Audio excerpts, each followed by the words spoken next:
Au 1 rue du Commerce à l'Entre-deux s'érige la maison construite par un certain Monsieur Waro pour Victor Nativelle au début du XXe siècle.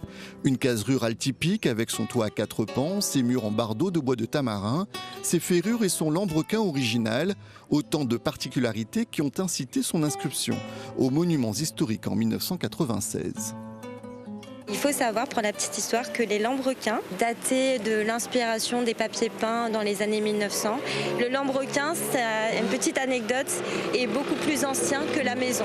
Au fil du temps, la case créole a été attaquée à 70% par les termites, au point qu'il est dangereux d'y entrer. Le montant des réparations se chiffre en centaines de milliers d'euros.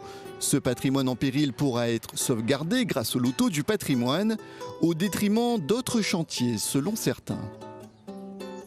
Ah oui, il était temps.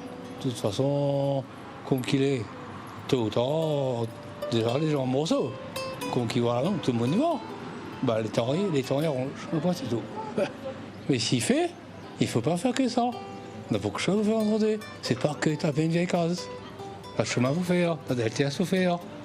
Il faut bien regarder aux alentours. Il ne faut pas dire que cette case-là va ranger.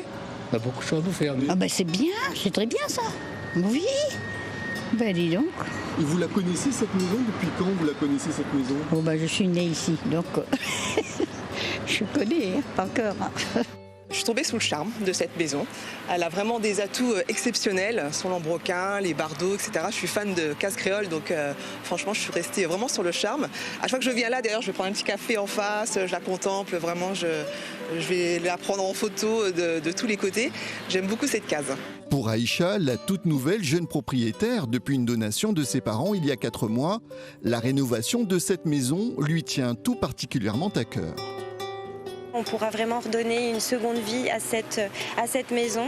Il faut vraiment préserver notre patrimoine parce que c'est vraiment notre histoire, c'est notre ADN, c'est notre ancrage. Et pour que ça s'inscrive dans les mémoires et pour que ça perdure, il faut vraiment préserver cet héritage patrimonial. C'est de l'ouvrir vraiment au monde et de montrer les richesses patrimoniales de l'Entre-deux, de la Réunion. Et avec cette belle case créole, on a vraiment notre place. Les travaux débuteront au premier semestre 2024 pour s'achever à la fin de 2025. À l'arrière de la belle bâtisse créole devrait s'ériger une location saisonnière et un établissement de restauration.